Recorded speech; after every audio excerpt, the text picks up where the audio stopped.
صل على سيدنا محمد اللهم صل على سيدنا محمد اللهم صل على سيدنا. السلام علیکم ورحمۃ اللہ وبرکاتہ. ان الحمد للہ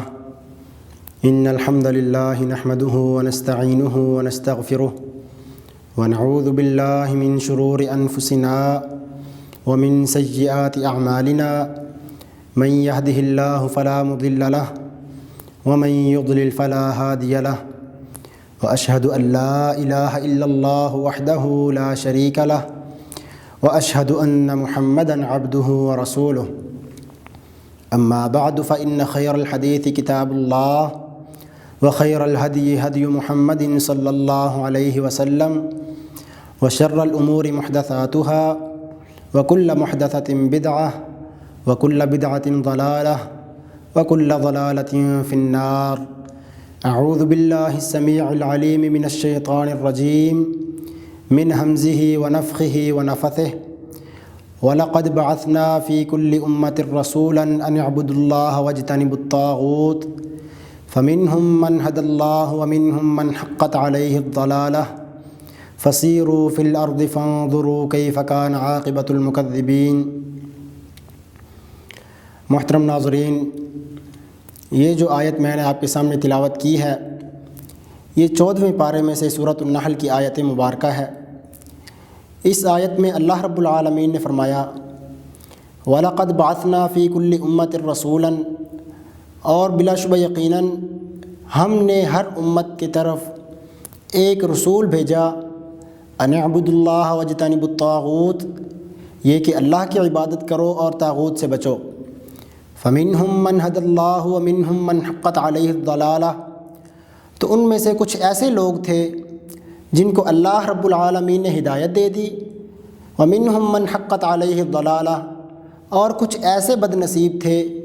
کہ جن پر گمراہی غالب آ گئی. فَسِيرُوا فِي الْأَرْضِ فَانظُرُوا كَيْفَ كَانَ عَاقِبَةُ الْمُكَذِّبِينَ. تو اللہ رب العالمین اپنے نبی کے امتیوں کو کہہ رہا ہے کہ تو زمین کے اندر چلو پھرو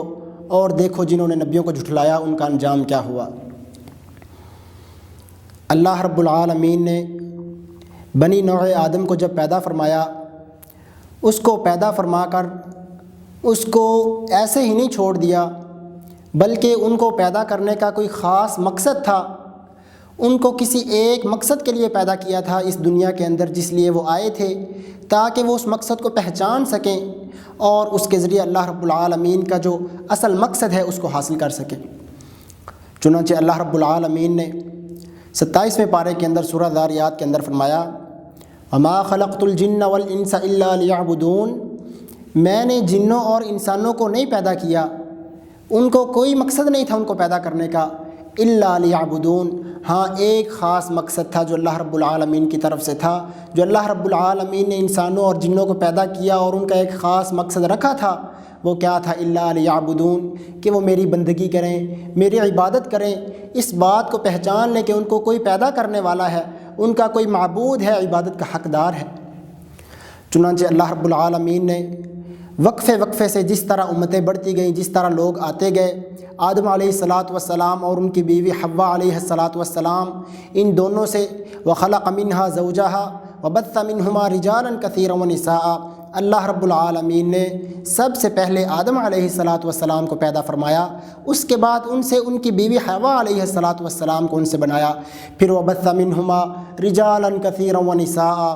پھر اس پوری کائنات کے اندر اللہ رب العالمین نے ہمارے باپ آدم علیہ السلام اور ہماری ماں حوا علیہ السلام ان دونوں کے ذریعے پوری کائنات کے اندر انسانوں کو پیدا فرمایا.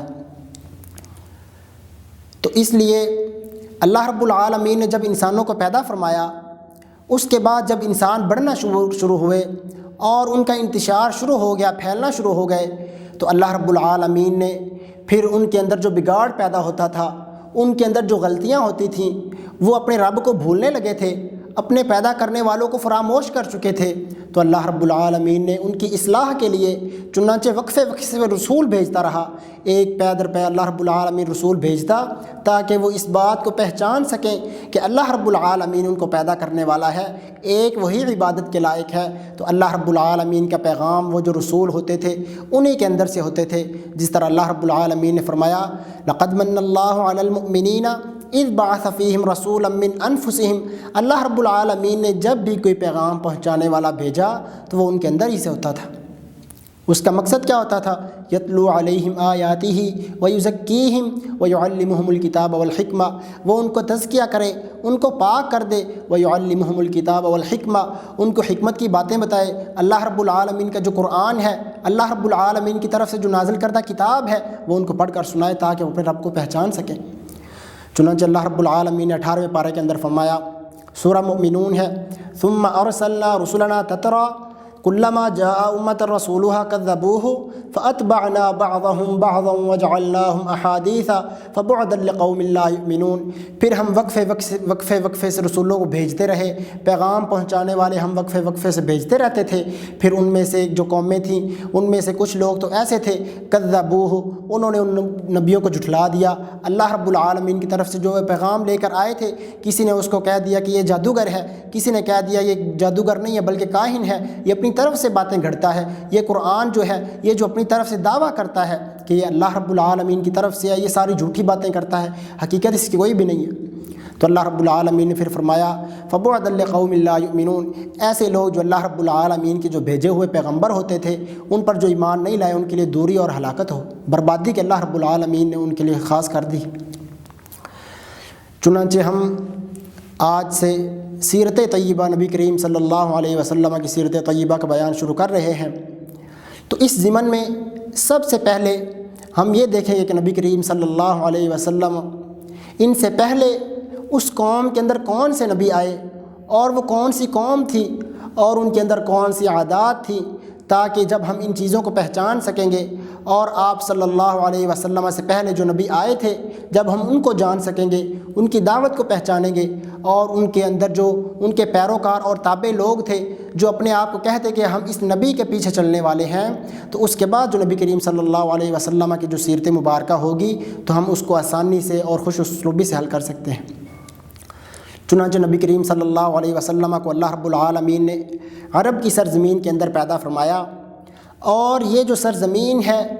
یہ انبیاء کی اللہ رب العالمین کی طرف سے مبعوثیت کا ایک گڑھ ہے،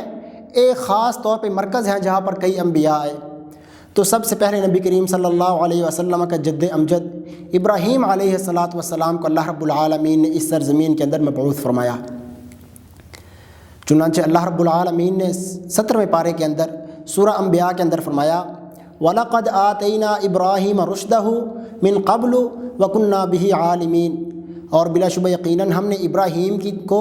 اپنی طرف سے رہنمائی دی، وَكُنَّا بِهِ عَالِمِينَ، ہم اس کو اچھی طرح جاننے والے تھے۔ اذ قال لأبيه وقومه ما هذه التماثيل التي أنتم لها عاكفون، جب اس نے اپنے باپ سے جو مشرک تھا اور اپنی قوم سے جو مشرک تھی ایک اللہ کو چھوڑ کر بتوں کی عبادت کے اندر غرق ہوئی پڑی تھی، جب ان کو کہا ما هذه التماثيل التي انتم لها عاكفون، یہ جو تم مورتیوں کی، یہ جو تم اپنے پتھر سے بنائی ہوئی شکلوں کی جو پوجا کرتے ہو، یہ کیا چیز ہے؟ کیا یہ اللہ رب العالمین نے اس کا حکم دیا ہے؟ قالوا وجدنا آباءنا لها عابدین، قوم نے آگے سے کیا کہا؟ کہنے لگے کہ ہم نے تو اپنے بڑے آباء و اجداد کو اس بات پر پایا ہے کہ وہ ان کی پوجا کرتے چلے آ رہے تھے، لہٰذا ہم بھی ان کی عبادت کرتے ہیں۔ قالوا وجدنا آباءنا لها عابدین قال لقد كنتم انتم وآباؤكم فی ضلال مبین، ابراہیم علیہ السلام نے کہا تمہارے جو باؤ اجداد تھے، تمہارے جو بڑے باپ دادا تھے، اور تم بھی اگرچہ تم گمراہی کے اندر ہی ڈوبے ہوئے ہو، تمہیں اس چیز کا فرق ہی نہیں پڑتا کہ تمہارے جو بڑے تھے وہ اس بات کے اندر غرق تھے، وہ ان بتوں کی عبادت کرتے تھے، ان کی پوجا کرتے تھے، ایک اللہ رب العالمین کو بھلائے ہوئے تھے، وہ ان کی عبادت کرتے تھے، اب تم بھی ان کے پیچھے چلنا شروع کر گئے ہو۔ چنانچہ فرمایا قالوا أئنا لأنتم وآباؤكم في ضلال مبين قالوا أجئتنا بالحق أم أنت من اللاعبين، اب ان کو یقین نہیں آ رہا تھا کہ وہ ابراہیم جو ہمارے اندر پلا بڑا، وہ اچانک سے اٹھ کر ان بتوں کو ٹھکرانا شروع کر دیا ہے، اس نے ایک اللہ کی طرف بلاتا ہے۔ کہنے لگے ابراہیم تو واقعی سچی باتیں کر رہا ہے یا ہم سے کھیل مذاق کر رہا ہے؟ تو ابراہیم علیہ الصلاۃ والسلام نے کہا قالوا وجدنا آباءنا لها عابدین قال لقد کنتم انتم وآباؤکم فی ضلال مبین قالوا وجئتنا بالحق ام انت من اللاعبین قال بل ربکم رب السماوات والارض الذی فطرہن وانا علی ذلک من الشاہدین۔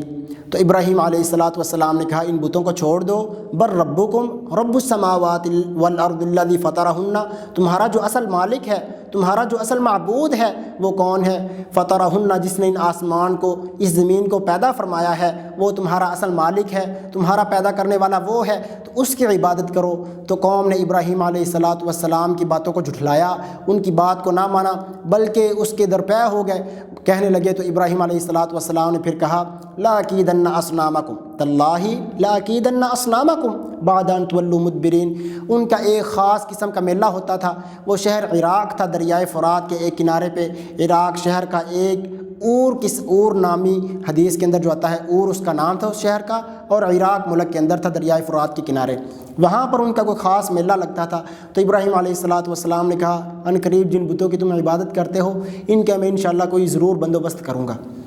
تو وقت گزرتا گیا، جب ان کا کوئی میلہ آیا تو ابراہیم علیہ الصلاۃ والسلام نے کس طریقے سے ان کے بتوں کو ٹھکرایا، کس طریقے سے ان کو ریزہ ریزہ کیا، کس طرح ان کو فجعلہم جذاذا الا کبیرا لہم لعلہم الیہ یرجعون، کس طرح ان کے سارے معبودوں کو ریزہ ریزہ کر دیا اور ان کے ایک بڑے کو چھوڑ دیا، اور کس طرح پھر قوم واپس آئی اور ابراہیم علیہ الصلاۃ والسلام سے جھگڑا کیا، اور کس طرح پھر ان کے لیے ایک سازش تیار کر کے آگ کے اندر ابراہیم علیہ الصلاۃ والسلام کو پھینکا گیا، اور اللہ رب العالمین نے کس طرح ابراہیم علیہ الصلاۃ والسلام کو اس آگ سے سلامتی کے ساتھ نکال لیا،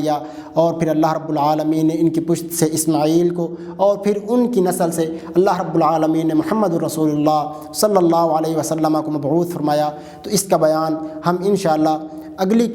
پروگرام، جو اگلے پروگرام ہوں گے، ہماری اگلی نشستیں ہوں گی، انشاءاللہ ہم ان کے اندر تفصیل کے ساتھ ان کا بیان کریں گے۔ اللہ رب العالمین ابراہیم علیہ الصلاۃ والسلام اور تمام وہ انبیاء جو اللہ رب العالمین کی طرف سے مبعوث کیے گئے، ان پر اللہ رب العالمین ہمیں صحیح معنوں پر اور کما حق ہو ان پر ایمان لانے کی توفیق عطا فرمائے، اور ہمیں ان کے نقش قدم پر چلنے کی توفیق عطا فرمائے۔ وآخر دعوانا ان الحمد للہ رب العالمین۔